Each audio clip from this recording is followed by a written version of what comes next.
అందరికీ నమస్తే. Telangana శనార్థులు, welcome to జర పైలం టీవీ. ఇవాళ నిరుద్యోగుల విద్యార్థుల ఆత్మనాదాలను విందాం. ముందుగా నమస్తే తెలంగాణతో మనం ప్రారంభం అవుదాం. ఎక్కడైతే ఆరాటపు అస్తిత్వాలు ప్రజల గాథలు ఉంటాయో ఆ వార్తనే ప్రధానంగా చదవబడుతుంది. ఏ పేపర్ అయితే ఆ వార్త రాస్తుందో ఆ పేపర్నే మనం ముందుగా చదువుతాం. ఈరోజు ముందుగా మనం ఇవాళ నమస్తే తెలంగాణలో చూసుకుందాం. డిఎస్సి గ్రూప్ 2 పరీక్షలను వాయిదా వేయాలని డిమాండ్ చేస్తూ శనివారం రాత్రి హైదరాబాద్లోని అశోక్ నగర్లో ఆందోళన చేస్తున్న నిరుద్యోగులు గ్రూప్ 2, గ్రూప్ 3 పోస్టులు పెంచాలని నినదిస్తూ ప్లకార్డుల ప్రదర్శన. ఇలా సాయంత్రం 7 గంటల ప్రాంతంలో ఈ ఆందోళన జరిగింది అశోక్ నగర్లో. ఈ ఆందోళన ఇందిరా పార్క్ వరకు కూడా కొనసాగినటువంటి పరిస్థితి మొత్తం ఒక ఉద్రిక్తమైనటువంటి వాతావరణానికి దారితీసినటువంటి పరిస్థితి. ఎందుకు జరిగింది ఈ ఆందోళన ఒకసారి చూద్దాం. నిందలు వేసిన రేవంత్, బగ్గుమన్న యూత్. రేవంత్ వ్యాఖ్యలపై ఆగ్రహం. అర్ధరాత్రి అట్టుడిగిన హైదరాబాద్. అశోక్ నగర్లో అభ్యర్థుల మెరుపు ధర్నా. దిల్సుఖ్ నగర్లో రోడ్డెక్కిన అభ్యర్థులు తక్షణమే గ్రూప్స్ పోస్టులు పెంచాలని డిఎస్సి వాయిదా వేయాలని డిమాండ్. ఆర్టీసీ క్రాస్ రోడ్ దిగ్బంధం. ఆందోళనతో కిలోమీటర్ మేర నిలిచిన ట్రాఫిక్. గ్రూప్ అభ్యర్థి నిత్యమైత్ర ఆత్మహత్యాయత్నం. గాంధీ దవాఖానకు తరలింపు. గ్రూప్ అభ్యర్థిని నిత్యమైత్ర ఆత్మహత్యాయత్నమట గాంధీ దవాఖానకు తరలింపు. సీఎం డౌన్ అంటూ నినాదాలు.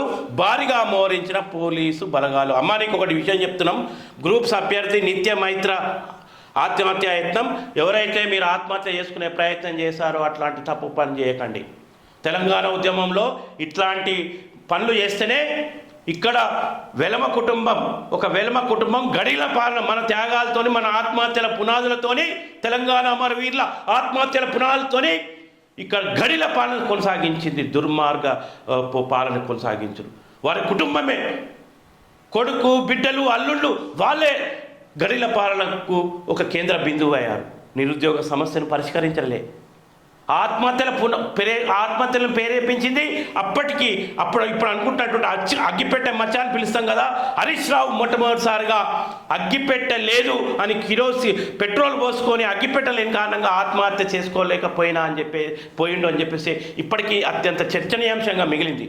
కానీ ఆ పిలుపు, హరీష్ రావు ఇచ్చినటువంటి పిలుపును శ్రీకాంత్ చారి ఆత్మహత్యకు దారితీసింది. కాబట్టి మనం కాల్చుకొని చస్తే, మనం ఆత్మహత్యలు చేసుకొని చస్తే సమస్య పరిష్కారం కాదని తెలంగాణ ఉద్యమం చెప్పుతున్నది మనకు. మనం ఆత్మహత్యలు చేసుకుంటే రేపు కుర్చీలెక్కి కేసీఆర్ మనమడు కేసీఆర్ కొడుకు ముఖ్యమంత్రి అయ్యేటటువంటి పరిస్థితి ఉంటుంది. ఎందుకు మనం ఆత్మహత్యలు చేసుకోవాలి? తెలంగాణ ఒక గొప్ప సంస్కృతిని ఇస్తుంది. నైజాం రజాకార్పై కారణలు రోకలందుకొని రణం చేసిన ఈ తెలంగాణ గడ్డ ఇలా పోరాటాల గడ్డ. ఈ పోరాటాల గడ్డలో ఆత్మహత్యలు అనే వాటికి తావు ఉండకూడదు. కాబట్టి ఇట్లాంటి పనులు చేయకండి దయచేసి. ఇట్లాంటి వాటిని ప్రోత్సహించొద్దు. తెలంగాణ ఆత్మహత్యల సంస్కృతి తెలంగాణ పోరాటపు వ్యతిరేక సంస్కృతి. ఈ ఆత్మహత్యల సంస్కృతిని పెంచి పోషించింది ఆ వెలమ కుటుంబమే. ఆ వెలమ అల్లుడైనటువంటి హరీష్ రావే మొదటిసారిగా ఆత్మహత్యలను ప్రోత్సహించిండు. ఇప్పటికీ అనేక విమర్శలు వస్తున్నాయి. మనం ఆత్మహత్యలు చేసుకుంటే రేపు వాళ్ళ కొడుకులు గదనెక్కే పరిస్థితి ఉంటుంది. ఆత్మహత్యలతో సమస్య పరిష్కారం కాదు అని ఈ నిరుద్యోగ విద్యార్థులు చెప్తున్నాం. ఎందుకంటే మీరు విద్యావంతులు రేపు బతికి సాధించాలి. మనం పోరాడి ఎదురొడ్డి నిలబడాలి.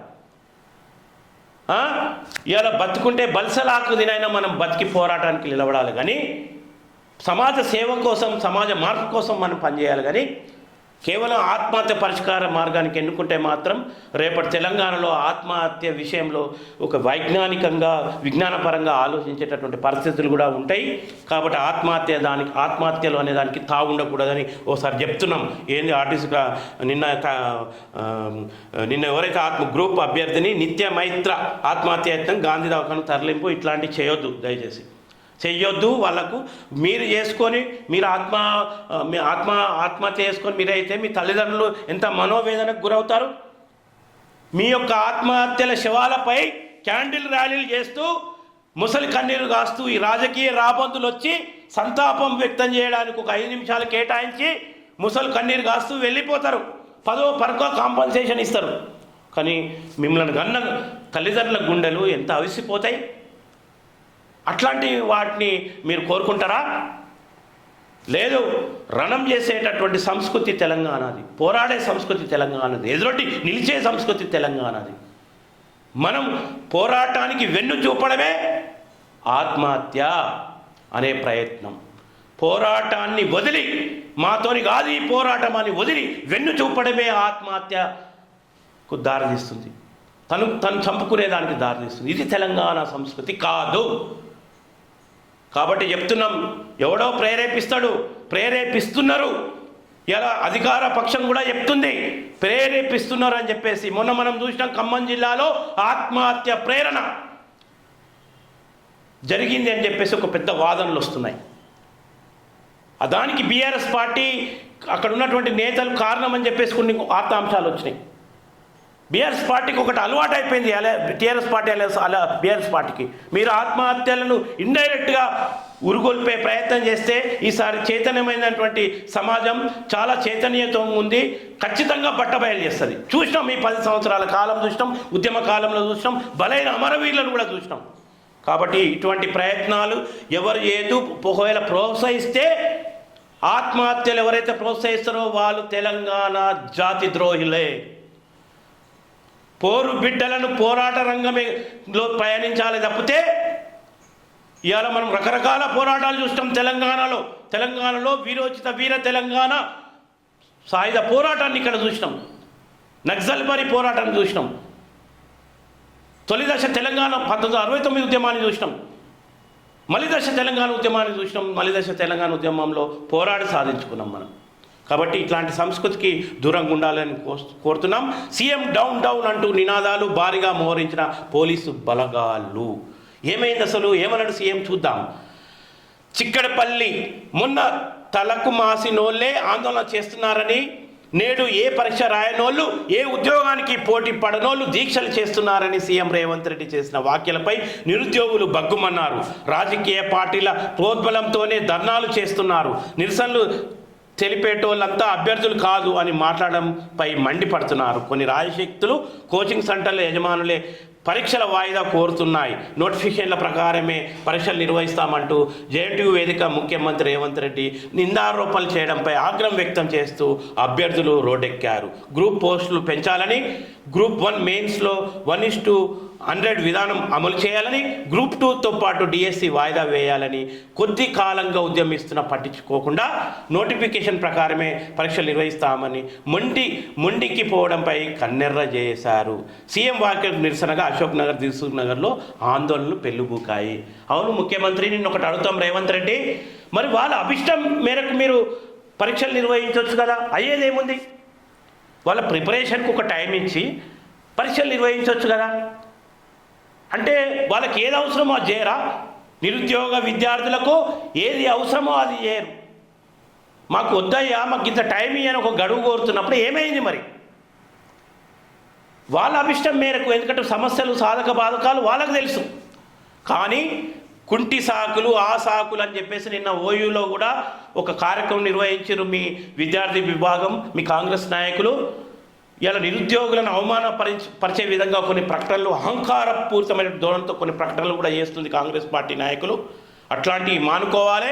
ఎందుకంటే మీరు ఏదైతే పూరితమైనటువంటి వ్యాఖ్యలు చేశారో ఆ వ్యాఖ్యలకు విషయంలో మనస్తాపానికి గురై ఆగ్రవేశాలకు లోనై ఈ ఆందోళనలు చేశారు. హైదరాబాద్లో తిని పడుకోవాల్సినటువంటి టైంలో విద్యార్థులు రోడ్ల మీదకి వచ్చి ఆందోళన చేయాల్సినటువంటి పరిస్థితి ఏర్పడదు. దానికి కారకులు ఎవరు రెచ్చగొట్టారు?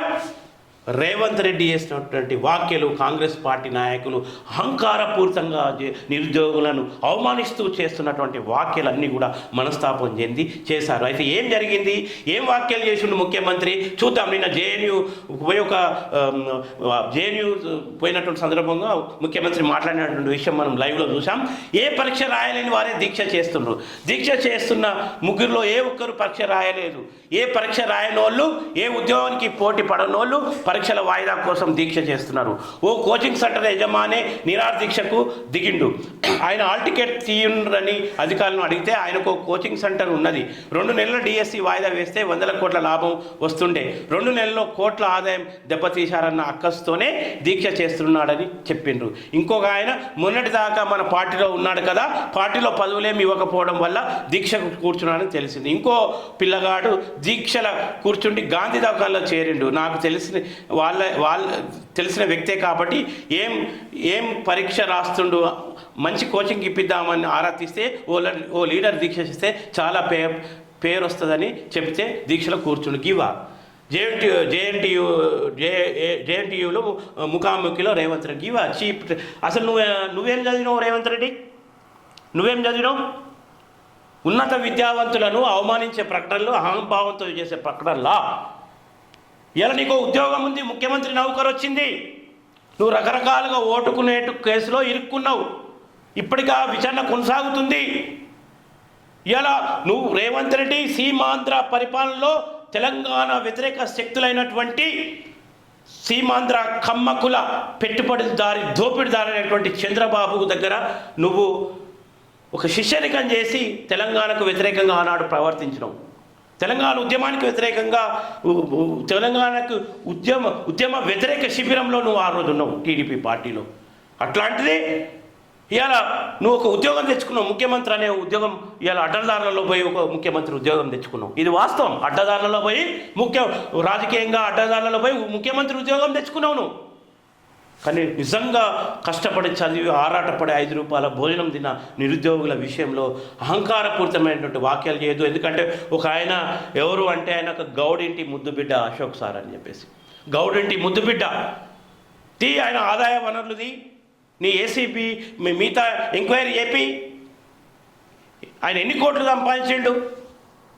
ఆయన చదువు చెప్పే ఒక మాస్టారు, ఆ చదువు చెప్పే మాస్టారు అరే నేను ఇంతమందికి చదువు చెప్పినా, ఇంతమంది ఇంత కష్టపడి చదువుతున్నారు, తిన్నవా, ఏమున్నది, ఎట్లున్నది, ఎప్పుడు తిన్నావా అని అడుగుతాడు అశోక్ సార్. వాళ్ళ దగ్గరికి ఎవరైనా స్టూడెంట్ పోతే, సార్ ఇవాళ తినలే, తొందర క్లాస్ ముగించి సార్ 5 రూపాయల భోజనం టైం అయిపోతుంది అంటే కూడా తొందర క్లాస్ ముగిస్తే పోయి ఆడ జిహెచ్ఎంసీ ఆధ్వర్యంలో పెడుతున్నటువంటి 5 రూపాయల భోజనం తిన్న విద్యార్థుల యొక్క కన్నీళ్ళని చూసిండు అశోక్ సార్.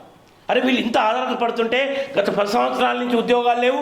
ఇలా రాహుల్ గాంధీ ఒక హామీ ఇచ్చిపోయాడు, హామీ అమలు చేస్తారు, ఇప్పటికైనా ఇవన్నీ సాఫీగా చేయండి అని వాళ్ళు ఒక క్రమ పద్ధతిలో వాళ్ళ డిమాండ్స్ చేస్తే వాళ్ళు చేసే ఆందోళనకు వద్దంటావా? అంటే సంఘీభావంగా ఎవరు చేయొద్దా?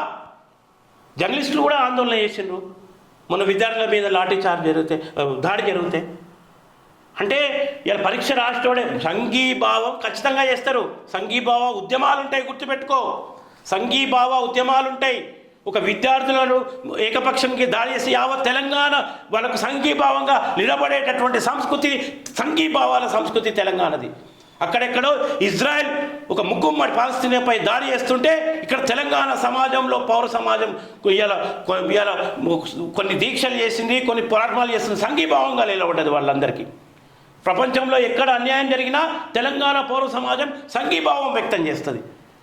సంఘీభావంగా దీక్షలు చేయడం తప్ప ఇవాళ నువ్వు ఏదైతే ఇంకో నీ పార్టీలో పనిచేసినటువంటి బక్క జెర్సన్ని ఘోరంగా అవమానించి మీ పార్టీలో ఒక మేధావి ఆయన, నువ్వు లాగు తొడిగేటప్పుడు ఆయన నీ కాంగ్రెస్ పార్టీలో ఒక నాయకుడు, అట్లాంటి ఆయనను ఘోరంగా ఆయనకు ఒక దళితుడు, ఒక దళిత నాయకుడిని ఎటువంటి పవర్ లేకుండా ఆయన కాంగ్రెస్ పార్టీకి చేసినటువంటి కృషిని గుర్తించకుండా టోటల్ ఆయనను అనగారేటట్టు చేసినాయి, తొక్కి పడేసినావు. తొక్కుకుంటా రావాలి అన్న ఒక ప్రకటన బక్కలు ఈ కాంగ్రెస్ పార్టీకి వచ్చి కూడా మొన్న కాంగ్రెస్ పార్టీకి వచ్చి బక్క జెర్సన్ను తొక్కేసి చేస్తే అరే నా నిరుద్యోగుల ఆరాటాలను రాహుల్ గాంధీ తీరుస్తా అన్నాడు. సోనియమ్మ వచ్చిపోయింది, మాట ఇచ్చిపోయింది, రాహుల్ గాంధీ మాట ఇచ్చిపోయిండు, ప్రియాంక గాంధీ మాట ఇచ్చిపోయిండు. ఇలా పరువు పోతుంది కాంగ్రెస్ పార్టీది. కాంగ్రెస్ పార్టీని పరువు నిలబెట్టడానికి ఎన్నో ప్రయత్నాలు చేస్తే అక్రమంగా కాంగ్రెస్ పార్టీ నుంచి సస్పెండ్ చేసినాం. ఆ తర్వాత ఇవాళ అదే బక్క జెర్సన్ సార్ ఇలా నిరుద్యోగ యువకులకు వాళ్ళకు సంఘీభావంగా ఒక దీక్ష చేస్తే ఈ రకంగా ఎంత అగ్రకుల అహంకారంతో, పటేల్ అహంకారంతో అవమానిస్తావా? అగ్రకుల పటేల్ అహంకారంతో అవమానిస్తావా? అందుకే ఇట్లా రోడ్ల మీదకి వచ్చారు. నీ అహంకారపూరితమైనటువంటి మాటలతోనే విద్యార్థి నిరుద్యోగ యువకులు రోడ్ల మీదకి వచ్చి ఆందోళన వ్యక్తం చేస్తున్నారు. అంటే నీ అహంకారపూరితమైన మాటలు జేఎన్యూ కేంద్రంగా నిన్న చేసినటువంటి వార్తలకే ఇగో ఈ ఆందోళన ఇలా తీవ్రతరం అవుతుంది. తిని పడుకోవాల్సి భోజనం చేసే టైంలో రోడ్ల మీదకి వచ్చి ఆర్తనాదాలు చేసినటువంటి నిరుద్యోగుల ఆకలి కేకలను వినండి. ఇట్లాంటి రెచ్చగొట్టే మాటలు రేవంత్ రెడ్డితో పాటు మిగతా కాంగ్రెస్ పార్టీ నాయకులు మానుకోవాలి. నిన్న అధికార పక్షం మీదే ఉస్మాన్ యూనివర్సిటీలో నిన్న ఒక కార్యక్రమం జరిగింది. అట్లాంటి కార్యక్రమాలు చేపట్టడం కూడా బంద్ చేయాలని చెప్పేసి మనం కోరుకుందాం. మా భూమి మాకే కాదని గుంజుకుంటే భూమికి భూమి ఇవ్వాల్సిందే. రీజనల్ రింగ్ రోడ్డుకు భూములు ఇచ్చేది లేదు. పాత అలైన్మెంట్ కాకుండా కొత్తది చేస్తుండ్రు. ఉన్న భూములంతా పోతే మేమెట్లా బతకాలి? ఎంత భూమి పోతే అంత భూమి ఇవ్వండి. RRR పద్ధతి రైతుల ఆందోళన. మెదక్ జిల్లా రెడ్డిపల్లి వద్ద NH పై రాస్తారోక. శివంపేట మండలం రత్నపూర్లో సర్వే అడ్డగింత. అన్నదాతల ఆగ్రహంతో వెనుదిరిన అధికారులు ప్రభుత్వానికి నివేదిస్తామన్న నర్సాపూర్ RDO అని చెప్పేసి అక్కడ ఒక ఆందోళన కొనసాగుతుంది. మరొక వార్త చూద్దాం. నవతెలంగాణలోనే మైండ్ బ్లాక్. సార్వత్రికం నుండి బైపోల్స్ వరకు రాలుతున్న కమలం. ఉప ఎన్నికల్లో ఇండియా బ్లాక్ హవా. 13 స్థానాల్లో 10 చోట్ల విజయభేరి. ఎన్డీఏకు దక్కింది 2. మరో చోట స్వతంత్ర అభ్యర్థి గెలుపు. నిన్న ఏదైతే ఎన్నికల ఫలితాలు వచ్చాయో దేశవ్యాప్తంగా ఉప ఎన్నికలకు సంబంధించి 13 స్థానాల్లో 10 చోట్ల మన ఇండియా కూటమి విజయ బేరీ మోగించింది. ఎన్డీఏకు దక్కింది 2 అంటే మైండ్ బ్లాక్. సార్వత్రికం నుండి బైపోల్స్ వరకు రాలుతున్న కమలం. ఇలా ఈ వార్త ఒక మోడీ బీజేపీ చరిష్మా క్రమంగా మసకబారుతుంది. చావు తప్పి కన్ను లొట్టబోయిన చందనంగా కేంద్రంలో సంకీర్ణ సర్కారు ఏర్పడింది. సార్వత్రిక ఎన్నికల్లో బీజేపీకి కర్రు కాల్చి వాత పెట్టిన ఓటరు ఇప్పుడు బైపోల్స్లోని షాక్ ఇచ్చారు. దేశవ్యాప్తంగా వివిధ రాష్ట్రాల్లో 13 శాసనసభ స్థానాలకు జరిగిన ఉప ఎన్నికల్లో ప్రతిపక్ష ఇండియా బ్లాక్ ఘన విజయం సాధించింది. ఇండియాకు 10 స్థానాలు లభించగా ఎన్డీఏకు కేవలం బీజేపీ ప్రాతినిధ్యం వహిస్తున్నటువంటి ఎన్డీఏకు కేవలం 2 చోట్ల మాత్రమే గెలుపొందింది. బీహార్లో బీజేపీతో అంటకాగిన అధికార జేడీయూకు గట్టి ఎదురుదెబ్బ తగిలింది. ఆ రాష్ట్రంలో రూపాలి స్థానంలో స్వతంత్ర అభ్యర్థి 8,000కు పైగా ఓట్ల మెజారిటీతో గెలుపొందారు. ఎన్డీఏ కూటమిలో బీహార్లో జేడీయూకు గట్టి ఎదురుదెబ్బ తగిలిందట. బీజేపీ సోపతి కూడితే ఇవాళ జేడీయూ కూడా ఎదురు దెబ్బ తగులుతుంది. ఓ జేడీయూ జర ఆలోచన చేయి.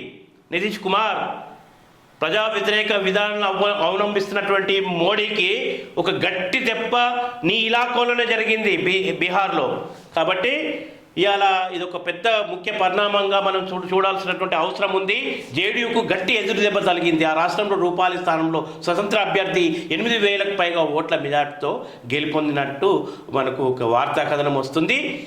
ఇవాళ ఒక ఘన విజయం సాధించి పశ్చిమ బెంగాల్లోని మానిక్ తగ్లా, బాగ్దా, రానాగఢ్, దక్షిణ్, రాయ్గంజ్ స్థానాలకు ఉప ఎన్నికలు జరగగా వాటన్నింటినీ తృణమూల్ కాంగ్రెస్ కైవసం చేసుకుంది. హిమాచల్ ప్రదేశ్లోని డెహ్రాన్లో రాష్ట్ర ముఖ్యమంత్రి సుఖ్వీందర్ సింగ్ సకు సతీమణి కాంగ్రెస్ అభ్యర్థి కమలేష్ ఠాకూర్ తన సమీప బీజేపీ అభ్యర్థిపై 9,000 ఓట్ల మెజార్టీతో గెలుపొందారు. నాగాలాండ్ స్థానాన్ని కూడా కాంగ్రెస్ ఎన్డీఏ గెలుచుకుంది. అంటే మొత్తం మీద ఇవాళ బీజేపీకి మొన్న పార్లమెంట్ ఎన్నికల ఫలితాల నుంచి మొత్తం ఎదురు దెబ్బలే తగులుతున్నాయి. ఇంకా గ్రాఫ్ పడిపోతుంది. బీజేపీ అవలంబించేటటువంటి ప్రజా వ్యతిరేక విధానాలే కావచ్చు, ఇవాళ ఊపా చట్టాలు మొదలుకొని ప్రజా వ్యతిరేక 3 న్యాయ చట్టాలను ఏకపక్షంగా ప్రతిపక్షాల అభిప్రాయం లేకుండా, న్యాయ కౌజుల అభిప్రాయాలు లేకుండా అడ్డదారిలో తీసుకురావడం, ఆమోదింపజేసుకొని ఇవాళ కేంద్ర హోంశాఖ RSS కన్సర్న్లలో కేంద్ర హోంశాఖ నూతన చట్టాలను రూపొందిస్తే ఇవాళ పార్లమెంట్లో దాన్ని ప్రవేశపెట్టి ప్రతిపక్షాలను లేనప్పుడు దాన్ని ఆమోదింపజేసుకొని అక్రమంగా దొడ్డిదారిన తీసుకొచ్చినటువంటి పరిస్థితి. ఇట్లాంటి వాటికి ప్రజలు చాలా బీజేపీ అనుసరిస్తున్నటువంటి ప్రజా వ్యతిరేక విధానాలకు వ్యతిరేకంగా ప్రజలు ఇలా ఒక బీజేపీ వ్యతిరేకంగా తీర్పిస్తున్నట్టు మనకి ఇక్కడ కనిపిస్తుంది. ఇంకోటి, అంతటా అంబానీ ముచ్చట్లే. కోట్ల రూపాయల ఖర్చుతో కుమారుడి పెళ్లి వేడుకలు. దేశంలో ఆర్థిక అసమానతలపై జరుగుతున్న చర్చ. కొంతమంది చేతుల్లోనే దేశ సంపద.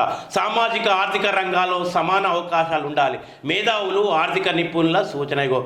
ఇలా అంబానీ కొడుకు పెళ్లి జరుగుతుంటే మొత్తం వేల కోట్ల ఖర్చుతో ఈ పెళ్లి జరుగుతుంది. అసలు పూలు పనులు అంటాం మనం, ఎంగేజ్మెంట్ అప్పుడు కూడా చాలా పెద్ద ఎత్తున కోట్ల రూపాయలు ఖర్చు పెట్టి ఇలా చేసినటువంటి పరిస్థితి. ఇలా వేదవులు ఆర్థిక నిపుణులు ఏమంటారు అంటే సామాజిక ఆర్థిక రాజకీయ రంగంలో సమాన అవకాశాలు ఉండాలి, కానీ కొద్దిమంది పెట్టుబడిదారులు ముఖేష్ అంబానీ లాంటి వాళ్ళ చేతుల్లో ఇలా సంపదలు పోగై ఉన్నాయి. ఇక్కడ వ్యాపారాలను కూడా ఇక బీజేపీ ప్రభుత్వం అడ్డగోలుగా వాళ్ళకు ప్రోత్సహించడం ద్వారా వాళ్ళ సంపదలన్నీ కూడా ఇంకా ఇంకా పెరుగుతున్నాయి. ఆ సంపదలతో ఇట్లా విలాసవంతమైనటువంటి పెళ్ళిళ్ళు జరుపుకుంటున్నారు. అసలు తినడానికి తిండి లేక ఇలా ఎంతమంది అల్లాడిపోతున్నారు. నిరుద్యోగులు ఏ రకంగా దేశంలో ఆకలి కేకలు వినిపిస్తున్నాయి. నిరుద్యోగులు ఉద్యోగాలు రాక ఏ రకంగా సతమతం అవుతున్నారు. అటువంటి ఆకలి కేకలు, నిరుద్యోగ సమస్యలు, ఆత్మహత్యల జరుగుతున్నటువంటి భారతదేశంలో అనునిత్యం ఇలా వాటి మధ్యలో ఆకలి కేకల ఆరాటాల్ని మొత్తం లెక్క చేయకుండా ఒక ఘనమైనటువంటి పెళ్ళిళ్ళు జరుపుకుంటున్నటువంటి పరిస్థితి. మన సంపదలనే దోసుకొని వాళ్ళే మన చెమట చుక్కనే, ఇక్కడ ఉన్నటువంటి దేశ ప్రజల చెమట చుక్కనే దోసుకొని ఇవాళ ఒక ప్రపంచ స్థాయిలో ఒక పెద్ద పెట్టుబడిదారులుగా అయినటువంటి వీరి విషయం పట్ల ఇలా మేధావులు, ఆర్థిక నిపుణులు అందరికీ రంగాల్లో సమాన అవకాశాలు ఉండాలని అంటున్నారు. అంబానీ కుమారుడి పెళ్లి వేడుకలు కొన్ని నెలలుగా జరుగుతున్న కాలంలోనే ప్రపంచవ్యాప్తంగా అనేక దేశాల్లో ఎన్నికలు జరిగాయి. ప్రజలు కొత్త ప్రభుత్వాలకు ఓటు వేశారు. భారత క్రికెట్ జట్టు T20 ప్రపంచ కప్ను గెలిచింది. విదేశీ సినిమాలతో పాటు భారతీయ సినిమాలు సైతం ఆస్కార్లు గెలుచుకున్నాయి. కొన్ని దేశాల మధ్య యుద్ధాలు మొదలై కొనసాగుతున్నాయి. ఈ యుద్ధాల్లో ప్రజలు కూడా మరణించారు. భారత్లో లక్షలాది మంది ప్రజలు కనీసం తిండికి సైతం నోచుకోలేకపోతున్నారు. పిల్లలకు పౌష్టికాహారం లభించడం లేదని ప్రభుత్వ గణాంకాలే వెల్లడిస్తున్నాయి. అయితే దేశ సంపద అంతా గుప్పెడు మంది చేతుల్లో పోగై ఉండడంతో దేశంలో ఇలాంటి పరిస్థితులు నెలకొని ఉన్నాయని ఆర్థిక నిపుణులు, విశ్లేషకులు చెప్తున్నారు. వీటిలో దేనికి ఇవ్వని ప్రాధాన్యత నిస్తూ మీడియా ఈ వేడుకల చుట్టూ తిరుగుతుంది. మీడియాకు ఇక సిగ్గు. పత్రికలు పాలక వర్గాల విషపుత్రికలని మహాకవి శ్రీశ్రీ అన్నట్టు ఆ ఢిల్లీలో ఉన్నటువంటి ఆ మీడియా ఏదైతే మీడియా ఉందో ఆ మీడియా మొత్తం వీళ్ళ చుట్టే. మేడం జర టర్నింగ్ ఇవ్వండి, ఆ సార్ మొత్తం వాళ్ళ కాపల కుక్కలుగా పడున్నటువంటి పరిస్థితి. ఆ మీడియా మొత్తం మీడియాని అంటలేము, పెట్టుబడిదారుల ఇంటి దగ్గర కావలి కుక్కలాగా పడున్నటువంటి ఆ మీడియాని అంటున్నాం మనం. మొత్తం ఇవన్నీ ఆకలి కేకలు పట్టవు ఆ మీడియాకు. ప్రపంచంలో ఎన్ని ఆకలి కేకలు, అర్తనాలు, యుద్ధోన్మాదం, ఈ దేశంలో ఎన్ని ఆకలి కేకలు, నిరుద్యోగం, ఆత్మహత్యలు, ఇవన్నీ రైతు ఆత్మహత్యలు, రకరకాల ఆత్మహత్యలు ఇవన్నీ పట్టవు ఆ మీడియాకు. కేవలం పెట్టుబడిదారుల ఇండ్ల ముందు ఏ కార్యం జరిగినా కావలి కుక్కల్లాగా కాపలు కాసే మీడియా గురించి చక్కగా ఈ పేపర్లో రాశారు. భారతదేశంలో అత్యంత సంపన్నుడైన ముఖేష్ అంబానీ చిన్న కుమారుడి పెళ్లి వేడుకలు చర్చనీయాంశంగా అవుతున్నాయి. అంబానీ పుత్రి వివాహానికి ప్రపంచ నలుమూల నుండి అతిథులు హాజరయ్యారు. వాస్తవానికి ఈ పెళ్లి వేడుకలు గత కొన్ని నెలలుగా జరుగుతున్నాయి. ప్రతి సందర్భంలోనూ ప్రముఖుల హాజరుతో బాలీవుడ్ సినిమాను సైతం మరిపించేలా కార్యక్రమాలు జరిగాయి. వేడుకల కోసం అంబానీ అక్షరాల రూపాయలు 5,000 కోట్లకు పైగా ఖర్చు చేసినట్లు కొన్ని కథనాలు వెల్లడిస్తున్నాయి. పెళ్లి వేడుకల ప్రారంభమైనప్పటి నుండి అనేక వార్తలు, మీమ్లు సెట్టింట్ అల్చల్ చేస్తున్నాయి. అంబానీ కుమారుడి పెళ్లి సమయంలోనే జియో నెట్వర్క్ ఛార్జీలు పెంచడం కూడా ఒకంత చర్చకు దారితీస్తుంది. అంటే పెళ్లి ఖర్చు అంతా 1,000 కోట్లలో ఇలా చేసినటువంటి పెళ్లి ఖర్చు అంతా వాస్తవంగా నిన్ననే నేను రీఛార్జ్ చేసుకున్న పెంచేసిండు, టారిఫ్ పెంచేసిండు. అంటే ఆ పెళ్లి ఖర్చు అంతా మన మీద తీస్తుండు అంబానీ, ఎవరిదో కాదు. ఈ దేశ ప్రజలు తమ చెమటోర్చి కష్టం చేసిన ప్రజలు, ఈ దేశంలో సంపదలు సృష్టించే శ్రామికులు వాళ్ళ కష్టంతో అంబానీ స్థాయికి ఏది 1,000 కోట్ల రూపాయలతో చిన్న కుమారుడు పెళ్లి చేస్తుండు. ఈ మధ్యనే జియో టారిఫ్స్ పెంచిండు. ఇలా పెంచడం అనేది కూడా ఇలా ఒక పెద్ద చర్చకు దారితీస్తుంది. ప్రపంచవ్యాప్తంగా ప్రతి రంగానికి చెందిన పలువురు ప్రముఖులు ఈ వేడుకలకు హాజరవడం అందరి దృష్టిని ఆకట్టుకుంది అని చెప్పేసి వార్త. తనయుడి వివాహం కోసం కోట్లాది రూపాయలు ఖర్చు చేస్తున్న అంబానీ ధరణి 2 ప్రపంచాలను ప్రతిబింబిస్తుంది. ఎస్, ఇలాంటి వేడుకలు ధరణిలో ఇక ఉన్నోడు లేనోడి మధ్య ఒక 2 ప్రపంచాలను ప్రతిబింబిస్తుంది. ఇలాంటి వేడుకలు చూస్తున్నప్పుడు ప్రజల్లో ఆర్థిక అసమానతలకు సంబంధించి భావోద్వేగాలు ఉత్పన్నం కాక మానవు. ఎస్, భావోద్వేగాలు ఉత్పన్నమైతే ఒకవైపు ఆకలి చావులను చూస్తున్నాం, మనం నిరుద్యోగ సమస్యను చూస్తున్నాం, రోడ్డున పడ్డ అనాథల బతుకులు చూస్తున్నాం, కరోనా తర్వాత ఎన్ని ఛిద్రమైనటువంటి కుటుంబాలను చూస్తున్నాం. తల్లిదండ్రులు చనిపోతే పిల్లలు అనాథలైనటువంటి పరిస్థితి చూస్తున్నాం. భర్త చనిపోతే పిల్లలు భార్య వితంతులై పిల్లలు ఆగమైనటువంటి పరిస్థితులను చూస్తున్నాం. అటువంటి వాళ్ళు ఇట్లాంటి విషయాలు ఇలా వాస్తవంగా ఈ అసమానతలు అనేది భాగోద్వేగానికి దారితీస్తున్నాయి. వాస్తవంగా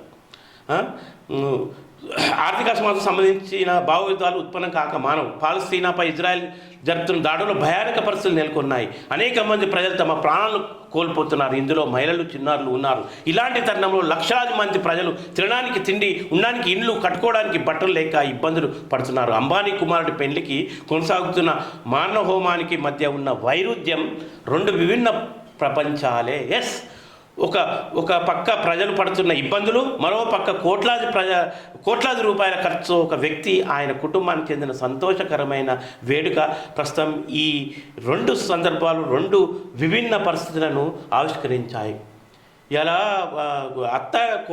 కొత్త కోడలకు కొన్ని కోట్ల విలువ చేసే, ఓన్లీ శారీయే కొన్ని కోట్ల విలువ చేసేటటువంటి పరిస్థితి.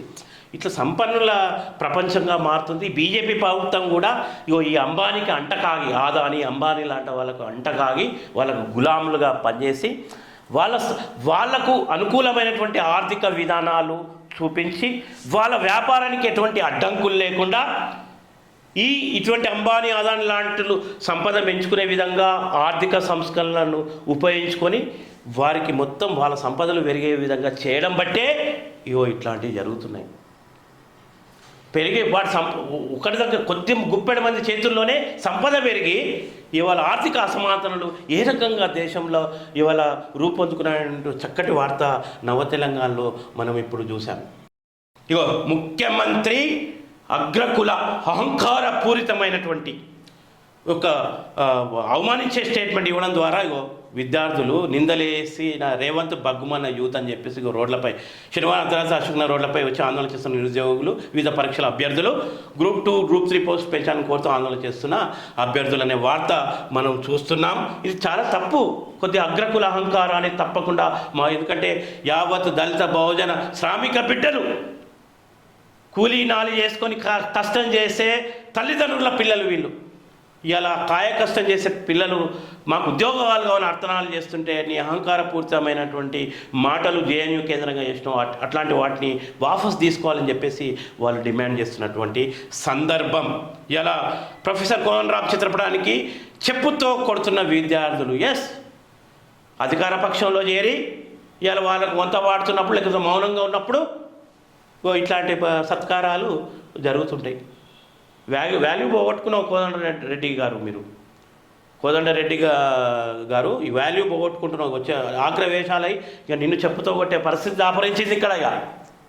నువ్వు ఇప్పుడు ప్రజా శిబిరంలో లేవు, అధికార శిబిరంలో ఉన్నావు. ఆవురుమంటూ అధికార ద్రోహం కాదా మీకు? తెలంగాణ గొప్ప సంస్కృతి ఏంటంటే ఎప్పటికీ అధికారాన్ని కోరుకొని అవకాశవాదాన్ని చూసుకోలే ఇక్కడ ఉన్నటువంటి యువత, విద్యార్థులు వీళ్ళంతా కూడా తెలంగాణను ఒక నిజమైనటువంటి వాస్తవికత మీద నిలబట్టాలని చెప్పేసి అనేక త్యాగాలు చేసినటువంటి పుట్టిన వీరగడ్డ ఇది. కానీ ఇలా తొందరగా నువ్వు పదవి పొంగని విద్యార్థుల ఆగ్రవేశాలు చూస్తాం. దీక్షాపరులపై రేవంత్ రెడ్డి హేళన, మోతీలాల్ సహా దీక్షాపరుల ఉద్యోగార్థులే కాదని వ్యాఖ్య. గ్రూప్ 1, గ్రూప్ 2, గ్రూప్ 4కు మోతీలాల్ దరఖాస్తు, ఆలతో బయట పెట్టిన అభ్యర్థి. ఇంకేం కావాలి? మోతీలాల్ మీద కూడా తన సొంత పార్టీలో పనిచేసిన మోతీలాల్ మీద అబద్ధాలు ఆడితే ఆయన ఆధారాలతో బయటపెట్టిన అభ్యర్థులు అని చెప్పేసి మోతీలాల్ నాయకు హాల్ టికెట్ చూపిస్తున్నాడు. రేవంత్ రెడ్డి మరి దీనికి సమాధానం ఏం చెప్తావు? నిన్న జేఎన్యూలో ఎవరో నిరుద్యోగులు ఇట్లా చేస్తున్నారు అని చెప్పేసి ఒక బదనాలు లేపినాక ఆయన హాల్ టికెట్ గిడి ఉంది. ఇలా నీ పొలిటికల్ ప్రోగ్రెస్ రిపోర్ట్లో ఏం చెప్తుంది? ఓటుకు నోటు కేసు. తెలంగాణ ఉద్యమం జరిగినప్పుడు ఇక్కడ ఆందోళన జరుగుతుంటే ఇలా కోస్తాంధ్ర కమ్మకుల దోపిడిదారుల పక్షాన వాళ్ళ శిబిరంలో ఉన్న వ్యక్తిగా నీ ప్రోగ్రెస్ రిపోర్ట్, నీ యొక్క రిపోర్ట్ కార్డు చెప్తుంది నీ రాజకీయ ప్రస్థానంలో. కాబట్టి ఇట్లా పిల్లలు వీళ్ళు హాల్ టికెట్ కూడా డైరెక్ట్ చూపిస్తుంది. ఇట్లాంటి అహంకారపూరితమైనటువంటి మాటలు రేవంత్ రెడ్డి బంద్ చేయాలి. డిఎస్సి వాయిదా వేయాలని దిల్సుఖ్నగర్లో ఆందోళన చేస్తారు ఒకవైపు. గతేడాది తమ ఆందోళనకు మద్దతు పలికిన రాహుల్ ఫోటోను అశోక్ నగర్లో ప్రదర్శిస్తున్న యువకులు చూసినా వీళ్ళ ఆందోళనకు గత ఏడాడే రాహుల్ గాంధీ మద్దతు పలికిండు. అశోక్ నగర్లో నిరుద్యోగులు ప్రదర్శిస్తున్నారు. దీనికి రాహుల్ గాంధీ బాధ్యత వహించాలి. ఇక్కడ కాంగ్రెస్ పార్టీ నాయకులు ఎవరైతే దూతలు ఉన్నారో రాహుల్ గాంధీకి వాళ్ళు ఇమ్మీడియట్లీ చెప్పాలి. రాహుల్ గాంధీ ఫోటోను పెట్టి వాళ్ళ నిరుద్యోగులతో ముచ్చటిస్తున్నటువంటి ఫోటోలను ఇలా ప్రదర్శిస్తున్నటువంటి విషయంలో నిరుద్యోగులతో రాహుల్ గాంధీ ఇలా ముచ్చటిస్తున్నటువంటి పరిస్థితి. దాన్ని ఇలా నిరుద్యోగులు ఇలా చూస్తున్నారు. రాజకీయ కోణంలో చూడొద్దు అని చెప్పేసి ఒక పాట, సీఎం మాటలు సరికాదని చెప్పేసి నిరుద్యోగులను కించపరిచే విధంగా సీఎం మాటలు సరికాదని చెప్పేసి సర్వత్రా వీళ్ళకు వ్యతిరేకత వస్తుంది. రాహుల్ గాంధీ ఏ పరీక్ష రాస్తున్నాడు, చిక్కడపల్లి లైబ్రరీలో మద్దతు ఎందుకు ఇచ్చారు? ఎస్, రాహుల్ గాంధీ ఏ పరీక్ష రాయడానికి వచ్చిండు మరి చిక్కడపల్లి లైబ్రరీకి? మరి ఆరోడు నిరుద్యోగ విద్యార్థులకు ఎందుకు వాళ్ళతో ఎందుకు ముచ్చటించిండు? గాంధీ భవన్లో రేవంత్ మౌన దీక్ష దేనికి? బల్మూరి నీటిలో ఏం సంబంధం? మా కోసం మీరు ఎందుకు పోరాడతారు? బల్మూరి వెంకటికి పదవి వచ్చింది, మరి నీటి మీద ఎందుకు పోరాడుతున్నావా? కేంద్ర బీజేపీ పత్రానికి వ్యతిరేకంగా నువ్వు ఒక్క విమర్శ, నువ్వు నిరుద్యోగ విద్యార్థుల ఆకలి కేకలపై అర్థనాలపై ఒక వేలెత్తి చూపించినావు రేవంత్ రెడ్డి. నీకు చూడు ఎన్ని వేలెత్తి చూపిస్తున్నారు విద్యార్థులు. దీనికి నీ కాంగ్రెస్ పార్టీ నాయకులపై నీపై చూడు. సీఎం రేవంత్ రెడ్డి వాక్యాలకు తీవ్రంగా ఖండిస్తున్న నిరుద్యోగులు. నువ్వు మరి గాంధీ భవన్లో రేవంత్ మౌన దీక్ష ఎందుకు చేసినావు విద్యార్థుల కోసం? మరి ఎందుకు చేసినావు? నువ్వు విద్యార్థివి కాదు కదా. ఆ ప్రశ్నలు నీకు తిరిగి రివర్స్గా కొట్టిరు. దెబ్బ కొడితే మళ్ళీ మామూలు విషయం కాదు ఇది, రివర్స్గా తాకింది నీకు ఇది.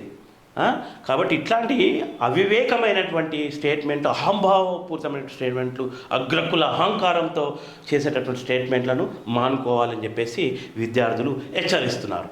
మరోవైపు హాస్టల్ హడల్ మనం సాక్షులు చూస్తున్నాం. సమస్యల్లో కొట్టుమిట్టాడుతున్న సర్కారీ హాస్టళ్ళు. బాలుల వసతి గృహము మునుగోడట. నల్గొండ జిల్లా మునుగోడులోని ఎస్సీ బాలుల హాస్టల్ దుస్థితి ఇది. భవన శిథిలాలకు చేరడంతో తరచూ స్లాబ్లపై పెచ్చులు ఊడిపోతున్నాయి.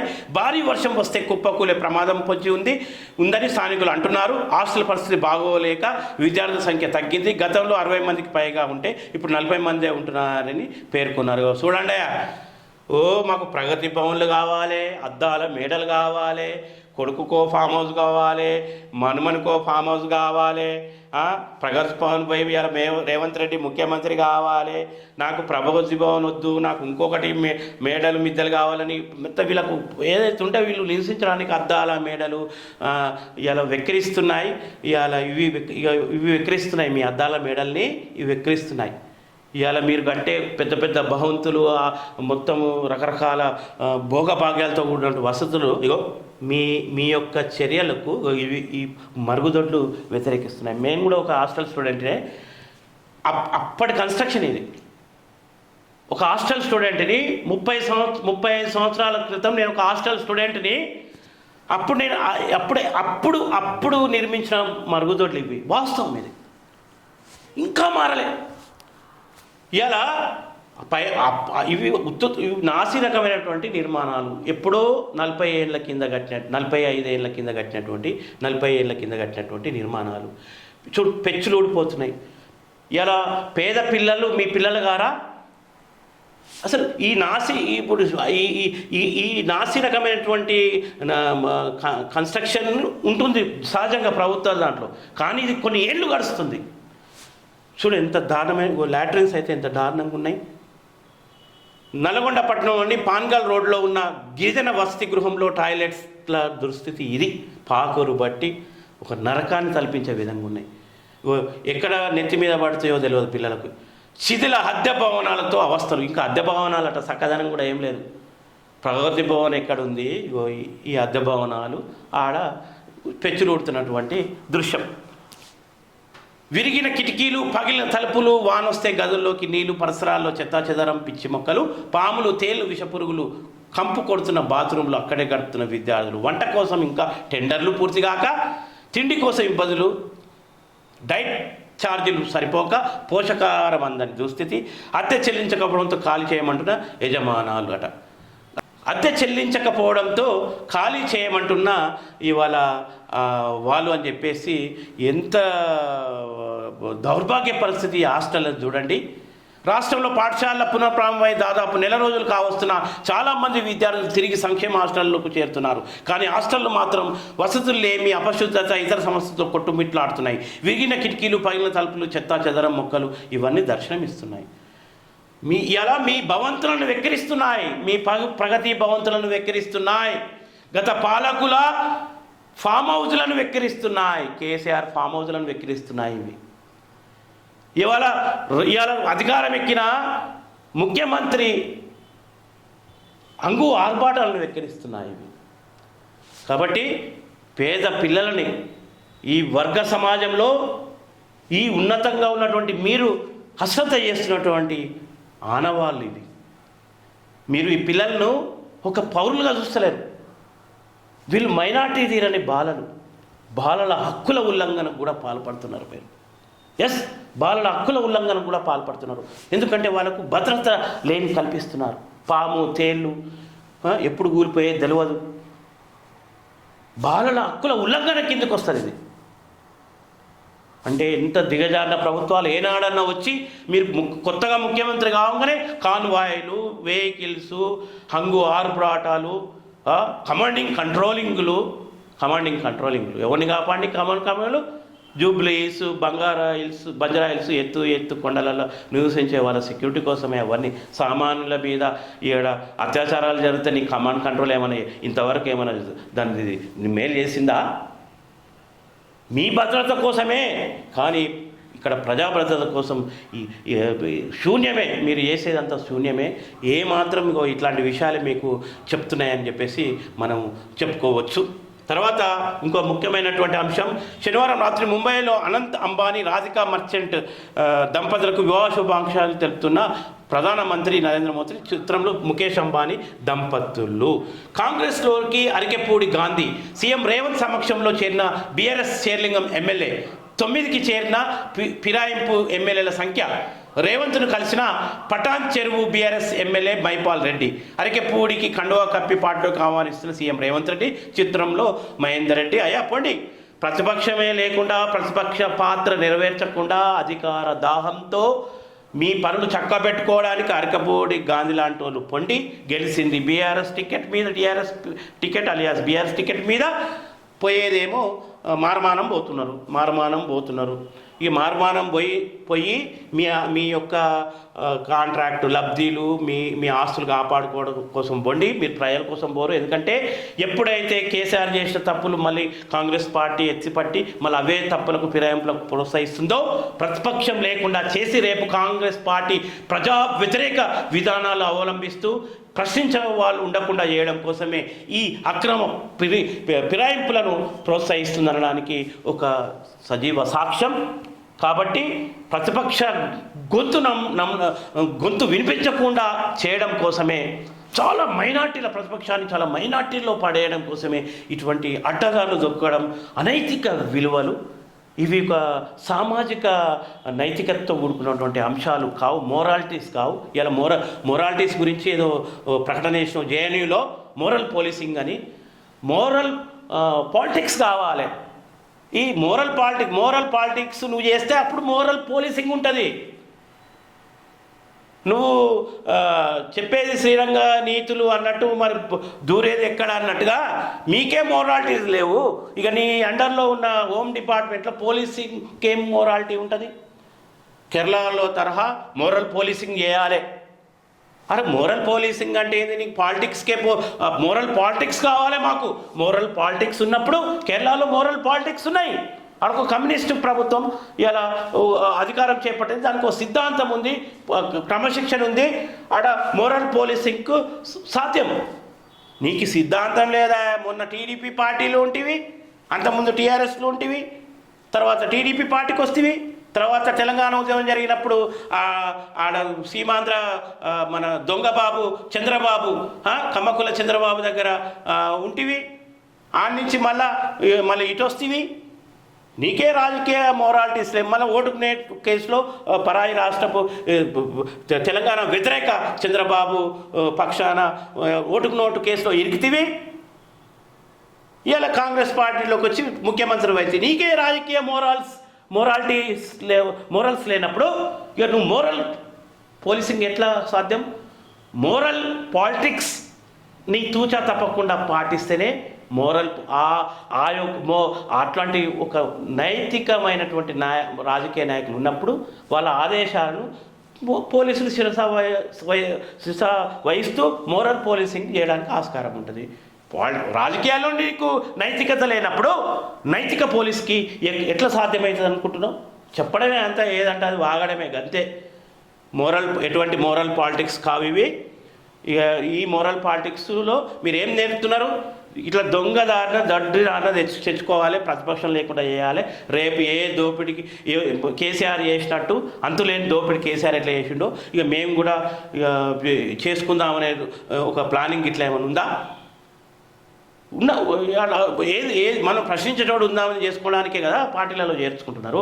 ప్రతిపక్షాన్ని ఎందుకు మీరు ఇది చేస్తున్నారు? ప్రతిపక్ష పాత్ర లేకుండా చేయడం కోసం ఇవన్నీ చేస్తున్నారు. కాబట్టి మీరు మోరల్తో ఉంటే మీకు మోరల్ పోలీసింగ్ సాధ్యమవుతుందని చెప్పొచ్చు. జాబ్ క్యాలెండర్కు చట్టబద్ధత కల్పిస్తాం. వెరీ గుడ్, మంచి ప్రకటన. అసెంబ్లీ సమావేశంలో ప్రకటిస్తాం. తొందరగా ప్రకటించాలని కోరుకుంటున్నాం. సీఎం రేవంత్ రెడ్డి ఏటా మార్చి 31 నాటికి ఖాళీ పోస్టులు ప్రకటించి డిసెంబర్ 9 నాటికి భర్తీ చేస్తాం. ప్రస్తుతం నోటిఫికేషన్ల మేరకే ఉద్యోగాల భర్తీ ఉంటుంది. గ్రూప్ 1 మెయిన్స్కు 1:100 నిష్పత్తిలో పిలిస్తే కేసులు, కోర్టుల్లో ఇబ్బంది. కోచింగ్ సెంటర్ల వాళ్ళు రాజకీయ నేతల అభ్యర్థులను రెచ్చగొడుతున్నారు. ఫీజు బకాయిలను వన్ టైం సెటిల్మెంట్గా ఇచ్చే యోచన చేస్తున్నామని చెప్పేసి ఇందులో మళ్ళొకటి వచ్చింది. ఇంకొకటి అవకాశవాదంతో కూడుకున్నటువంటి ఒక వైఖరి ఇది. ధరలు పెరిగే లోపే దక్షిణ పనులు. రీజనల్ రింగ్ రోడ్ ఉత్తర భాగం పనులు టెండర్లు ప్రక్రియ ముగిసేలోపు దక్షిణ భాగం భూసేకరణ ప్రక్రియ కొలిక్కి తేవాలని కేంద్ర రాష్ట్ర ప్రభుత్వాలు ఒక నిర్ణయానికి వచ్చినాయి. ఇప్పుడు ఔటర్ రింగ్ రోడ్కు ఇది ఔటర్ రింగ్ రోడ్, దీనిపైన RRR రీజనల్ రింగ్ రోడ్డు. ఈ రీజనల్ రింగ్ రోడ్డుకు ఉత్తర భాగం పనులు టెండర్లు ప్రక్రియ ముగిసేలోపే దక్షిణ భాగం భూసేకరణ చేయాలి. ఎందుకంటే ఉత్తర భాగంలో రియల్ ఎస్టేట్ బాగా పెరుగుతుంది. అక్కడ రీజనల్ రింగ్ రోడ్డు పనులు స్టార్ట్ కాగానే అక్కడ అమాంతం ధరలు పెరగడం ద్వారా భూసేకరణకు ఇబ్బంది అవుతుంది దక్షిణ భాగంలో అని చెప్పేసి. అంటే నిన్న ముఖ్యమంత్రి ఏమన్నాడు? తగిన కాంపన్సేషన్ ఇవ్వాలి భూమి కోల్పోయే రైతులకు కానీ ఎవరికైనా తగిన న్యాయమైన సామాజిక కోణంలో న్యాయమైన మంచి పలుకులు పలికి చెప్పిండు. కానీ ఆచరణకు వచ్చే వరకు ఇప్పుడే భయపడుతుంది. పత్రికా ప్రకటన రూపంగా ఒకటి వచ్చింది. ఏమని వచ్చింది? ఉత్తర భాగం పనుల టెండర్లు ప్రక్రియ ముగిసేలోపే దక్షిణ భాగం భూసేన ప్రక్రియ కొలిక్కి తేవాలని చెప్పేసి ఈడ ఇస్తున్నటువంటి పరిస్థితి. చూద్దాం మరి ఎందుకు వీళ్ళు ఇట్లా ఆందోళన చేస్తున్నారు ఈ విషయంలో అనేది ఒకసారి చూద్దాం. ఇలా రైట్. ధరలు పెరిగేలోపే దక్షిణ పనులు. రీజనల్ రింగ్ రోడ్లో కీలక పరిణామం. ఉత్తర భాగం పనులు ప్రారంభం కాగానే భూముల ధరలు పెరుగుతాయని అంచనా. దక్షిణ భాగం ఆలస్యమైతే పరిహారం భారీగా పెంచాలనే డిమాండ్ వచ్చే పరిస్థితి. కేంద్రం దృష్టికి తీసుకెళ్లగా సానుకూల స్పందన. అయ్యా, ఈ రీజనల్ రింగ్ రోడ్ అనేది తెలంగాణ ఉద్యమంలో ఒక డిమాండ్గా పెట్టిరు. తెలంగాణ ప్రజలే ఏమన్నా పెట్టలే. నిధులు నియామకాలు కావాలన్నారు. ఈ రీజనల్ రింగ్ కూడా కావాలన్నామా మనం? అందులో ప్రజలు ఏదైతే కోరుకోని అంశాన్ని వృద్ధి కార్యక్రమే రీజనల్ రింగ్ రోడ్ వాస్తవం. కానీ సరే, ఈ రీజనల్ ఇంకో అంతులేని భూసేకరణ జరుగుతుంది. అందులో బలయ్యేదెవరు? రైతులు. నిన్న ఒక మంచి పలుకులు పలికిండు, నైతిక పలుకులు ముఖ్యమంత్రి రేవంత్ రెడ్డి. తగిన సామాజిక కోణంలో తగిన కాంపన్సేషన్ ఇవ్వాలి, రైతుకు నష్టపరిహారం ఇవ్వాలని. కేసీఆర్ గట్లే నష్టం చేసిండు. డ్యామ్ల మీద డ్యాములు కట్టి ఇలా నట్టేట ముంచిండు. మనకు మల్లన్న సాగర్ విషయంలో వాళ్ళ గోడు వింటే ఇలా వాళ్ళ పరిస్థితి ఎట్లా అగమ్య గోచరంగా తయారైంది. ప్రభుత్వం, కోర్టులు అనేక తీర్పులు ఇచ్చాయి, మార్గదర్శకాలు ఉన్నాయి. ఆ మార్గదర్శకాలు పాటించకుండా అడ్డదారిలో మభ్యపెట్టి వాళ్ళ దగ్గర భూమిని గుంజుకొని మాత్రం ఇచ్చినటువంటి పరిస్థితి ఇప్పటిదాకా ప్రభుత్వాల వ్యవహరిస్తున్న తీరు మనం చూస్తున్నాం. ఇలా మొన్న అన్న మాటకు నువ్వు కట్టుబడి ఉండాలి. ఎందుకు భయపడుతున్నారు మీరు? కట్టుబడి ఉండక దక్షిణ భాగం ఇటు తూర్పు భాగం ఇటు ఉంటుంది. అంటే సంగారెడ్డి, యాదాద్రి, భువనగిరి జిల్లా, ఇటు పోతే నర్సాపూరు, ఈ ప్రజలు ఇటు వచ్చేస్తే శంషాబాద్ ఇటువైపు ఉంటుంది. ఒకవేళ అటువైపు మనం భూసేకరణ జరిగి పనులు ప్రారంభిస్తే అమాంతం రియల్ ఎస్టేట్ పెరుగుతుంది. ఎక్కడెక్కడ? యాదాద్రి, భువనగిరి జిల్లా, అటు వస్తే గజ్వెల్, జగదేవ్పూర్, గజ్వెల్, అటు పోతే నర్సాపూర్, సంగారెడ్డి ఈ ప్రాంతాల్లో తూర్పు భాగం ఇదంతా. ఇక్కడ మొత్తం రియల్ ఎస్టేట్ వ్యాపారం, ఆ రోడ్డుకి ఇరువైపులా సహజంగానే రియల్ ఎస్టేట్ వ్యాపారం, భూముల ధరలకు రెక్కలు వస్తే మేము కాంపన్సేషన్ రైతులకు ఇయ్యలేము అని చెప్పేసి ఒక పెద్ద అనుమానం. అంటే మీరు రైతులకు నిజమైన నిర్దేశించిన ప్రకారం నిజంగా వాళ్ళకు సామాజిక కోణంలో కాంపన్సేషన్ ఇస్తే ఎటువంటి గొడవలు ఉంటాయి. మీరు ఎంతో విలువగల భూమిని వాళ్ళకు సరైన ప్రత్యామ్నాయ భూమి చూపెట్టకుండా మీరు ఇట్లా భూమిని గుంజుకుంటే సహజంగా ప్రజలు వాళ్ళు అల్లాడిపోతారు. ఇప్పటికే స్టార్ట్ అయింది. ఎందుకంటే భూసేకరణ పద్ధతిలో ప్రజలు విస్థాపన చేసే తమ భూమి నుంచి వెళ్ళగొట్టేటటువంటి ప్రక్రియనే కొనసాగుతుంది. తగిన కాంపన్సేషన్ ఇచ్చి, సామాజిక కోణంలో తగిన కాంపన్సేషన్ ఇచ్చి భూమికి బదులు భూమి ఇవ్వకుండా, వాళ్ళకి ఇవ్వకుండా ప్రభుత్వం కేవలం అడ్డికి పావుచేరు అనే విధానాన్ని వాళ్ళకి ఇచ్చి చేతులు చూపుకునే ప్రయత్నం ఇప్పటిదాకా ప్రభుత్వాలు చేసినాయో ఇదే ప్రయత్నం చేస్తుందని వాళ్ళు భయభ్రాంతులకు గురవుతున్నారు. ఎందుకంటే వాళ్ళు మల్లన్న సాగర్లో ప్రజలు ఎదుర్కొన్న కష్టాలను చూసిన వాళ్ళు ఇక్కడ ఇప్పుడు ఆందోళనలు స్టార్ట్ అయినాయి.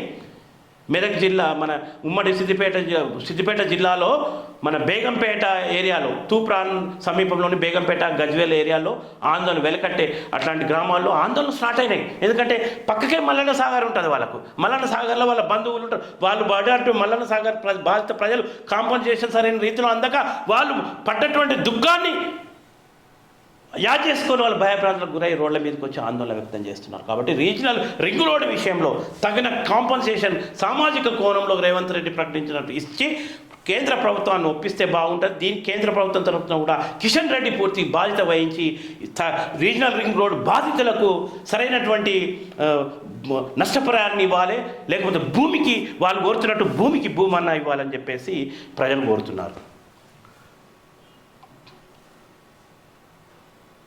రైట్. కాలేజీల్లో మోరల్ పోలీసింగ్, పోలీసులకు సీఎం రేవంత్ రెడ్డి ఆదేశం. కేరళ మాదిరి ఇక్కడ కూడా ఏర్పాటు. సమాజంలో పెడదోళ్లకు సాంకేతికత ఓ కారణం. పిల్లలకు మొబైల్ ఫోన్లు దూరంగా ఉంచితే చాలా సమస్యలు నివారించవచ్చు. నియోజకవర్గానికి స్టేడియం ఏర్పాటు చేస్తామని వెల్లడి. ఫస్ట్ రాజకీయ మోరల్స్ పాటిస్తే రేపు మనకు సమాజంలో మన మోరల్ పోలీసును ఇంప్లిమెంట్ చేయడానికి సాధ్యమవుతుంది, ఆచరించడానికి సాధ్యమవుతుంది. మీకే మొరాలిటీస్ లేవు. మన మొత్తం ఆ పార్టీ నుంచి ఈ పార్టీలో చేర్చుకోవడం, అక్రమ పద్ధతులు ఇవన్నీ చేస్తున్నారు కదా. మీకే మోరల్స్, పొలిటికల్ మోరల్స్ లేనప్పుడు, రాజకీయ నైతికత లేనప్పుడు ఇక సామాజిక నైతికత పోలీసులలో ఎట్లా ఆశిస్తారు? మోరల్ పోలీసింగ్ ఎట్లా సాధ్యమవుతుంది? సరే, డ్రగ్స్ని అరికట్టాలని చెప్పేసి ఒక గొప్ప ప్రయత్నం జరుగుతుంది. కళాశాలలో మోరల్ పోలీసింగ్ను ప్రవేశపెట్టాలని ముఖ్యమంత్రి రేవంత్ రెడ్డి చెప్పారు. అన్ని ఇంటర్మీడియట్ డిగ్రీ కళాశాలలో కేరళ మాదిరిగా మోరల్ పోలీస్ సిస్టమ్ ఏర్పాటు చేయాలని పోలీస్ అధికారులను ఆదేశించినట్టు చెప్పారు. సమాజంలో ఉండే సమస్యను మనమే గుర్తించి పరిష్కరిస్తే దుష్పరిస్థితులు నిర్వహించుకోవచ్చని ఆయన అన్నారు. ఎన్ఎస్ఎస్ విద్యార్థులకు వాలంటరీ పోలీసింగ్ కోసం వినియోగించుకోవాలని సూచించారు. డ్రగ్స్ రహిత సమాజం కోసం డ్రగ్స్ నిర్మూలనపై సీరియస్గా దృష్టి సారించాలని అవసరం ఉందని సీఎం రేవంత్ రెడ్డి చెప్పారు. జేఎన్యూలో వాలంటరీ పోలీసింగ్ వ్యవస్థపై నిర్వహించిన సమావేశంలో పాల్గొన్న సీఎం రేవంత్ రెడ్డి చిత్రంలో ముఖ్యమంత్రి, శ్రీధర్ బాబు డీజీపీ జితేందర్, సిపి శ్రీనివాసరెడ్డి, విద్యాశాఖ ముఖ్య కార్యదర్శి బుర్రా వెంకట. ఆల్రెడీ కేసీఆర్ ప్రభుత్వ హయాంలో వెల్మక్కుల పిచ్చితో ఫోన్ ట్యాపింగ్ వ్యవహారంలో మోరల్ పోలీసింగ్ కాదు కదా, మొత్తం అసాంఘిక యాంటీ సోషల్ ఎలిమెంట్స్గా కొంతమంది పోలీసు అధికారులను తయారు చేసుకున్నాడు వెల్మక్కుల పుచ్చితో కేసీఆర్. దాంట్లో భాగమే ఇలా రాధాకిషన్, ఇలా ప్రభాకర్ రావు లాంటి ఎస్ఐబి మాజీ చీఫ్ భుజంగరావు, వీళ్ళంతా అసాంఘిక శక్తులుగా తయారైనటువంటి పరిస్థితి. అట్లాంటి అంత దిగజార్చారు పోలీస్ డిపార్ట్మెంట్ని. పాపం నిజంగా నిజాయితీగా పనిచేసే పోలీసు అధికారులకు అవకాశాలు లేకుండా చేసిండ్రు. అందులో దళిత బహుజన వర్గాలకు, ఎస్ఎస్టీ బీసీ మైనార్టీ వర్గాలకు చెందిన పోలీసులను అయితే మొత్తం, ఉన్నతాధికారులను అయితే మొత్తం వాళ్ళని అశ్రద్ధ చేసి వెలుమక్కుల పిచ్చితో ఇవాళ కేసీఆర్ ఎంతో పోలీస్ డిపార్ట్మెంట్ యొక్క ప్రతిష్టను దిగజార్చి చాలామంది పోలీసు అధికారులకు అవకాశాలున్నా వాళ్ళకు అవకాశాలు రాకుండా చేసిండు. ఇక ఇంతగా విధ్వంసం చేసిన పోలీస్ డిపార్ట్మెంట్ ఇంత విధ్వంసం చేస్తే రేపు మోరల్ పోలీసింగ్ ఎట్లా సాధ్యమవుతుంది? చాలా చాలా కష్టపడాల్సి ఉంటుంది. ఫస్ట్ మీరు మారితేనే వాళ్ళు మారగలుగుతారు అని చెప్పొచ్చు. మరో ముఖ్యమైనటువంటి వార్త, గౌడన్నలకు సేఫ్టీ కిట్స్, కాటమయ్య రక్షా కవచం పేరుతో మోకుల పంపిణీకి సర్కార్ చర్యలు. చెట్టుపై నుండి జారిన కింద పడకుండా ఉండేలా తయారీ. నేడు ఇబ్రాహీంపట్నంలోని లష్కర్ గూడాలో ప్రారంభించనున్న సీఎం. మంచి పని చేసిండ్రు, మా గౌడన్నలకు మంచి పని చేసిండ్రు. ఎందుకంటే నేను మా తాతను చూసిన, చెట్టు మీదకేం పడ్డాడు, పడి నవ్వుషి చచ్చిపోయాడు ఆ చిన్న పిల్లల మా టైంలో. ఇట్లా గౌడ కుటుంబాల్లో చెట్టు మీదకి పడి అనేక విషాదాలను మోసినటువంటి పరిస్థితి ఆనాడు. ఇంకా చాలా వరకు భద్రత లేనటువంటి పరిస్థితి ఉండే ఆనాడు, గత 30 సంవత్సరాల క్రితం. కానీ ఇవాళ ఒక సేఫ్టీ ఏంటంటే, ఆకాశాన్నంత చెట్టును ఇవాళ ఉడుగులాగా వాకి ఎంతో శ్రమ కోర్చి ఎక్కేటటువంటి గౌడన్న తెచ్చినటువంటి కళ్ళును కళ్ళును ఇచ్చి ఒక సమాజానికి ఒక ఆహ్లాదాన్ని పంచేటటువంటి గౌడన్న విషయంలో ఇవాళ సర్కారు ఒక మంచి పని చేయడం పట్ల హర్షం వ్యక్తం చేద్దాం. మిగతా ఒక 5వ పేజీలో ఈ వార్త యొక్క డీటెయిల్స్ని మనం చూద్దాం. ఎందుకంటే ఎన్నో కుటుంబాలు, వందలాది కుటుంబాలు మన రాష్ట్రంలో, తెలంగాణ రాష్ట్రంలోనైతే తాడి చెట్టు మీకెంచి పడి మరణిస్తున్నటువంటి గౌడన్నల యొక్క పరిస్థితి చాలా చాలా అగమ్య వాళ్ళ కుటుంబాలంతా ఛిద్రమైనటువంటి పరిస్థితి. ఇలా ఈ వార్తను డీటెయిల్. గౌడన్నలకు కాటమయ్య రక్షణ, చెట్టు మీద నుండి జారినా కింద పడకుండా ఉండేలా తయారీ. నేడు ఇబ్రాహీంపట్నంలో లష్కర్ గూడాలో ప్రారంభించిన సీఎం. సేఫ్టీ మోకుల పంపిణీకి సర్కార్ చర్యలు. మంచి చర్య, మేము హర్షం వ్యక్తం చేస్తున్నాం. ఇలా ఆలస్యంగా అయినా ప్రభుత్వాలు ఇటువంటి సేఫ్టీ చర్యలు తీసుకోవడం హర్షించదగ్గ విషయం. గీత కార్మికులు తాటి చెట్టు ఎక్కుతూ పట్టు తప్పినా కింద పడకుండా ఉండేందుకు ప్రత్యేకంగా రూపొందించిన సేఫ్టీ మోకులను పంపిణీ చేసేందుకు రాష్ట్ర సర్కార్ సిద్ధమైంది. గౌడుల కులదైవమైన కాటమయ్య పేరట కాటమయ్య రక్షణ కవచంగా ఈ సేఫ్టీ మోకుకు పేరు పెట్టారు. ఆదివారం ఇబ్రాహీంపట్నం నియోజకవర్గం అబ్దుల్లాపూర్ మండలం లష్కర్గూడలో సీఎం రేవంత్ రెడ్డి గీత కార్మికులతో సహపంక్తి భోజనం చేసి వీటి పంపిణీని ప్రారంభిస్తారు. ఈ కార్యక్రమంలో రాష్ట్ర బీసీ సంక్షేమ శాఖ మంత్రి పొన్నం ప్రభాకర్ గౌడ్, ఇతర మంత్రులు పాల్గొంటారు. పూర్వకాలం నుండి ఒకే విధమైన మోకు ముస్తాదు గీత కార్మికులు వినియోగిస్తున్నారు. వాటితో తాటి చెట్టు ఎక్కేటప్పుడు ప్రమాదశాత్తు జారితే కింద పడి ప్రాణాలు కోల్పోవడమే, కాళ్ళు చేతులు నడుములు విరిగి మంచానికే పరిమితమయ్యే పరిస్థితి. రాష్ట్రంలో ఏటా సగటు సుమారు 500 మందికి పైగా ప్రమాదాలకు గురవుతున్నారు. వీరిలో 200 మంది వరకు ప్రాణాలు కోల్పోతున్నారు. ఈ దుస్థితి నుండి బయటపడేందుకు బీసీ సంక్షేమ శాఖ మంత్రి Ponnam Prabhakar, toddy corporation commissioner Burra Venkatesham సూచనల మేరకు పలు ఏజెన్సీలు సేఫ్టీ మోకులను రూపొందించాయి. హైదరాబాద్ ఐఐటితో కలిసి ఓ ప్రైవేట్ సంస్థ తయారు చేసిన సేఫ్టీ మోకును పనితీరును ఈ ఏడాది ఫిబ్రవరిలో యాదగిరిగుట్టలో అధికారులు ప్రాక్టికల్గా పరిశీలించారు. పనితీరు, సేఫ్టీ బాగుండడంతో వాటిని ఫైనల్ చేశారు. ప్రభుత్వం ఇచ్చే ఈ సేఫ్టీ మోకు కిట్లో మొత్తం 6 పరికరాలు ఉంటాయి. తాడు, క్లిప్పులు, handles, sling bag, leg loop belt ఉంటాయి. ప్రస్తుతం వాడే మోకు అదనంగా ఈ బలమైన రోప్ను బిగిస్తారు. ఇలాగే గీత కార్మికుల నడుముకు ఉండే ముస్తాదుతో పాటు చుట్టూ బెల్ట్ బిగిస్తాడు. తాడి చెట్టు ఎక్కేటప్పుడు మోకుకు ఉండే సేఫ్టీ రోప్ను వారి నడుముకు ధరించి బెల్ట్కు బిగిస్తారు. దీంతో చెట్టు ఎక్కేటప్పుడు దిగేటప్పుడు ప్రమాదశాత్తు జారిన కింద పడకుండా ఆపేస్తుంది. దీంతో ప్రాణాపాయం తప్పడంతో పాటు గాయాలు అయ్యే ముప్పు ఉండదు. రాష్ట్రంలోని గీత కార్మికులకు ఉచితంగా ఈ సేఫ్టీ మోకులను పంపిణీకి సర్కారు సిద్ధమైందని చెప్పేసి ఒక మంచి వార్త వచ్చింది. ఇదే ఆ కిట్టు, ఈ దృశ్యంలో చూడొచ్చు. మొత్తం ఎక్కడికక్కడ ఒక సేఫ్టీ. ముందుగా దీన్ని యాదగిరిగుట్టలో ప్రయోగించారు. ఎందుకంటే ఏటేటా 500 మంది పైగా ఈ ప్రమాదాలకు గౌడన్నలు గురవుతున్నారు. పాపం కుటుంబాలను ఆగమయ్యేటటువంటి పరిస్థితి. 500లో 200 మంది వరకు ప్రాణాలు కోల్పోతున్నారు. చూడు, ఇట్లాంటి నష్ట నివారణకు ఈ ప్రాణాలను కాపాడే ఒక కిట్ను ఇలా ప్రభుత్వం ముందుకు తీసుకురావడం, ఇది మారుమూల ప్రతి పల్లెల్లో కూడా ప్రతి తాడెక్కే ప్రతి గౌడన్నకు ఈ కిట్ను అందజేయాల్సినటువంటి అవసరం ఉంది. తర్వాత ఈ కిట్టు ఎన్ని రోజులు పనిచేస్తుంది, ఎంతవరకు ఇది సర్వీస్ చేయగలుగుతుంది, మళ్ళీ ప్రత్యామ్నాయంగా మళ్ళీ కిట్టు ఎట్లా అందియగలగాలి అంటే రొటేషన్ పద్ధతిలో ఎట్లా ఇవ్వాలనే దానిపై కూడా ప్రభుత్వం ప్రణాళికలు వేసుకొని ఇంకా విధానం రూపొందిస్తే బాగుంటుంది. ఈ విషయం పట్ల గౌడన్నలు హర్షం వ్యక్తం చేస్తున్నటువంటి పరిస్థితి. గత 3-4 ఏళ్లలోనే 8 కోట్ల కొత్త జాబ్స్ ఆర్బీఐ రిపోర్ట్లో ప్రతిపక్షాల నోలు మూతపడ్డాయి. మోదీ ప్రజలు స్థిరమైన ప్రభుత్వాన్ని కోరుకున్నారు. దుష్ప్రచారం చేస్తున్న వాళ్ళు అభివృద్ధికి శత్రువులని ఫైర్. ముంబైలో రూపాయలు 29,000 కోట్ల ప్రాజెక్టులను శంకుస్థాపన చేసి ప్రారంభోత్సవాలని చెప్పేసి ఒక వార్తా కథనాన్ని మనం చూస్తున్నాం. సీఎం కేజ్రీవాల్ 8.5 కిలోలు తగ్గారట. జైలు పోయినాక 8.5 కిలోలు తగ్గినటువంటి వార్తా కథనాన్ని కూడా మనం చూడొచ్చు.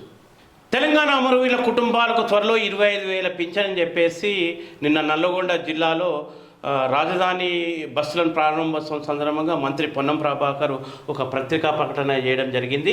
ఆ పత్రికా ప్రకటనలో రేపే రాజధాని బస్సును ప్రారంభిస్తున్న మంత్రులు పొన్నం ప్రభాకర్, కోమటిరెడ్డి వెంకటరెడ్డి నిన్న ఏంటంటే బస్సు ప్రారంభోత్సవం సందర్భంగా ఒక కీలకమైనటువంటి ఒక ప్రకటన కూడా విడుదల చేశారు. తెలంగాణ రాజధాని ఏసీ బస్సులను ప్రారంభిస్తున్న మంత్రులు పొన్నం ప్రభాకర్, కోమటిరెడ్డి వెంకటరెడ్డి తెలంగాణ ఈ బస్సులను ప్రారంభిస్తున్నారు.